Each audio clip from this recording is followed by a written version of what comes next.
नमस्कार दोस्तों, GS concept point में आपका स्वागत है। सभा के संदर्भ में कुल सदस्यों की संख्या 389। इसमें ब्रिटिश प्रांत एवं मुख्य आयुक्त क्षेत्रों से 296 एवं देशी रियासतों से जो प्रतिनिधि होने वाले थे उनकी संख्या थी 93। तो इस तरह से इसको जोड़ दिया जाए तो 6 3 9 9 9 18 और 2 1 3 389। तो कुल सदस्यों की संख्या इतनी थी। अब इसमें क्या था कि ब्रिटिश प्रांतों के लिए जो सदस्यों का आवंटन किया गया था उनको मूल रूप से 3 वर्गों में विभाजित किया गया था। ये जो 3 वर्ग थे इसमें थे मुस्लिम, दूसरा था सिख और तीसरा जो था समान। अर्थात इसमें न तो मुस्लिम समान जो था इसमें न तो मुस्लिम सदस्य शामिल थे और न ही सिख, क्योंकि यह 3 समुदायों में जो 3 ब्रिटिश प्रांतों के लिए जो 296 सीट थे उनको जो है निर्धारण किया गया था 3 समुदायों में। और इसमें जो था 2 समान के लिए 213, सिखों के लिए 4 और जो शेष थे 79 ये मुस्लिमों के लिए थे। तो इस तरह से 296 थे, इन 3 समुदायों में विभाजित किया गया था। और इन सदस्यों का निर्वाचन जो है प्रांतीय विधानसभाओं द्वारा इन समुदाय के प्रतिनिधियों द्वारा किया जाना था। तो ये भी आप लोग ध्यान रखेंगे कि जो भी 296 ब्रिटिश प्रांतों के जो सदस्य थे उनको 3 समुदायों में विभाजित किया गया था, उनका निर्वाचन जो है प्रांतीय विधानसभा के सदस्यों द्वारा जो उनके समुदाय से संबंधित थे उनके द्वारा किया जाना था। और यह जो चुनाव था यह एकल संक्रमणीय मत पद्धति द्वारा समानुपातिक प्रतिनिधित्व के आधार पर किया जाना था। अर्थात संविधान सभा के लिए जो चुनाव हुआ वह प्रत्यक्ष रूप से नहीं हुआ बल्कि अप्रत्यक्ष रूप से प्रांतीय विधानसभा के सदस्यों द्वारा निर्वाचित किया जाना था। देशी रियासत के जो सदस्य थे 93 सदस्य, तो उनका चयन कैसे किया जाना था?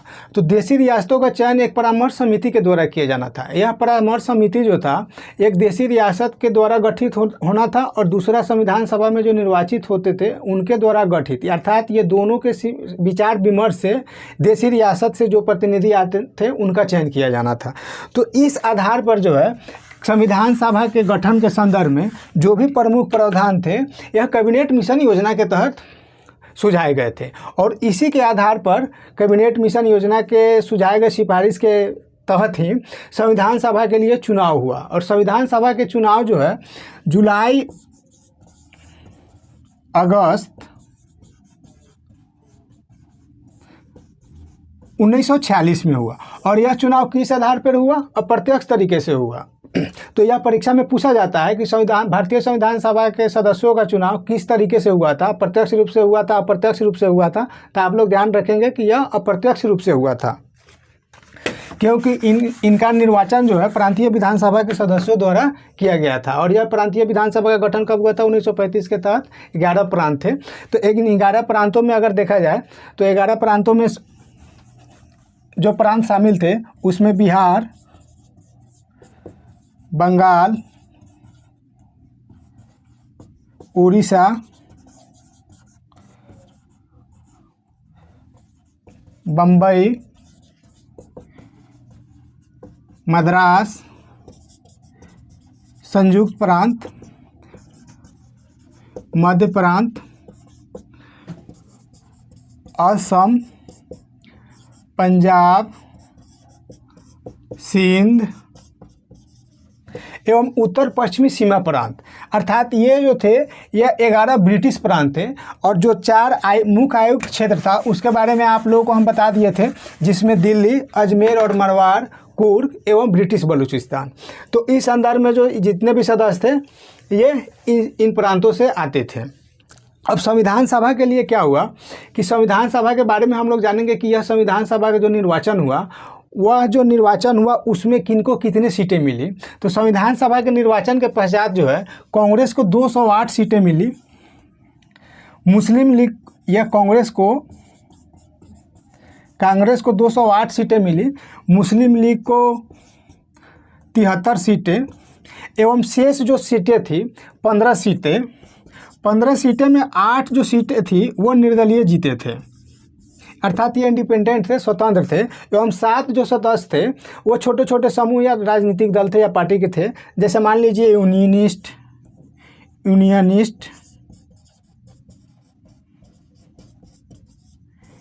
इस यूनियनिस्ट में जो है 3-4 प्रकार के थे। जैसे एक यूनियनिस्ट हो गए, दूसरे यूनियनिस्ट मुस्लिम हो गए, तीसरा यूनियनिस्ट शेड्यूल कास्ट हो गया, एक और पार्टी था कृषक प्रजा पार्टी एवं साम्यवादी पार्टी। तो इस तरह से इन छोटे छोटे जो समूह और पार्टी थे इनके सदस्यों की संख्या 7 थी। तो इस तरह से देखा जाए तो 8 स्वतंत्र एवं जो छोटे छोटे थे उनकी संख्या 7 थी।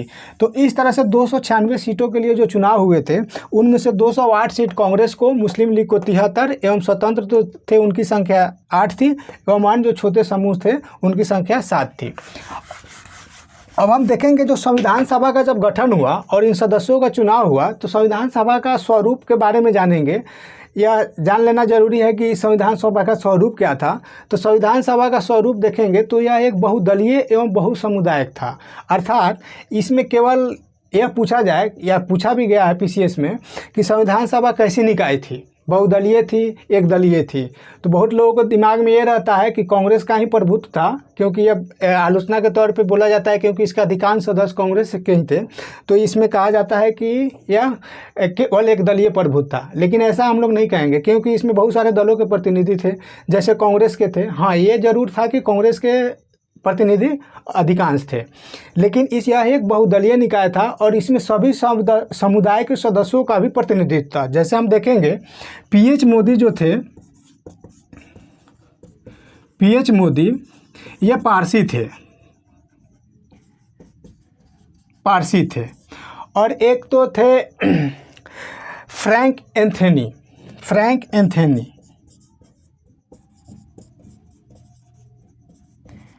एंथनी, ये एंग्लो इंडियन। अर्थात इस तरह से देखा जाए तो संविधान सभा जो बहुदलीय निकाय, जैसा अभी हम लोगों ने पढ़ा कि किस पार्टी को कितने सीटें मिली थी, तो मुस्लिम लीग को मिला था, अर्थात मुस्लिम लीग भी थी, दूसरा कांग्रेस भी था, तीसरा तो कृषक प्रजा पार्टी था, यूनियनिस्ट थे, यूनियनिस्ट में मुस्लिम थे, सिख थे और दूसरा क्या था फेडरल शेड्यूल कास्ट थे। तो इस तरह से देखा जाए तो यह बहुदलीय निकाय था क्योंकि इसमें सभी छोटे मोटे पार्टियों का जो भी थे उनका भी प्रतिनिधित्व था। तो इस तरह से यह एक बहुदलीय निकाय था। एवं समुदाय के आधार पर देखा जाए तो समुदाय में इसमें हिंदू, मुस्लिम, सिख, ईसाई, जैसे कि हम लोगों ने देखा कि इसमें सिखों के लिए भी सीटों प्रतिनिधित्व दिया गया था जो आवंटन हुआ था कैबिनेट मिशन योजना के तहत। तो उसी तरह से हिंदू, मुस्लिम, सिख, ईसाई, पारसी, एंग्लो इंडियन सभी लोगों को अनुसूचित जाति, जनजाति एवं महिला सदस्य भी इसमें शामिल थे। तो इस तरह से देखा जाए तो यह एक विभिन्न समुदायों का प्रतिनिधित्व करती थी संविधान सभा और यह एक बहुदलीय निकाय थी। महिला सदस्यों के संदर्भ में हम लोग जानेंगे, इसमें 2-4 ऐसे नाम हैं जिसको बार बार परीक्षा में पूछा जाता है कि तो महिला सदस्य जो है संविधान सभा में कुल 15 थी। कुल इन लोगों की सदस्य प्रतिनिधित्व जो है 15 था। तो इस 15 में जो प्रमुख नाम है उसके बारे में हम लोग जान लेते हैं कि जो संविधान सभा की सदस्य थी उसमें सुचेता कृपलानी का नाम प्रमुख है। इसे रिलेटेड एक और फैक्ट है कि सुचेता कृपलानी यूपी एवं भारत की प्रथम महिला मुख्यमंत्री थी। तो इस तरह से भारत में अगर कोई प्रथम महिला मुख्यमंत्री बनी वह उत्तर प्रदेश की सुचेता कृपलानी थी। अर्थात उत्तर प्रदेश की राज्य की प्रथम महिला मुख्यमंत्री और भारत की भी प्रथम कोई महिला थी जो मुख्यमंत्री बनी, तो वो सुचेता कृपलानी ये संविधान सभा की भी सदस्य थी। दूसरा जो था यह विजय लक्ष्मी पंडित थी, इनका भी नाम महत्वपूर्ण है। तीसरा राजकुमारी अमृता कौर, अगला है सरोजनी नायडू, अगला है हंसा मेहता, उसके बाद कमला चौधरी, मालती चौधरी, रेणुका राय। यहाँ हम 15 का नाम नहीं दे रखे हैं क्योंकि यहाँ जो मूल है प्रमुख हैं जिनके बारे में पूछा जाता है या पूछा गया है पूर्व में, केवल उन्हीं के बारे में हम लोग बता रहे हैं। तो यहाँ आप लोग एक बार और देख लेंगे महिला प्रतिनिधियों की संख्या कितनी थी, 15 थी। इसमें सुचिता कृपलानी, विजय लक्ष्मी पंडित या पंडित जवाहरलाल नेहरू की बहन थी, राजकुमारी अमृता कौर, सरोजनी नायडू, हंसा मेहता, कमला चौधरी, मालती चौधरी और रेणुका राय। ये प्रमुख नाम है जो महिलाओं में शामिल है और ये सभी जो है संविधान सभा की इस तरह से हम लोग जो भी फैक्ट है जो परीक्षा में बार बार पूछे जाते हैं उसके बारे में जाना।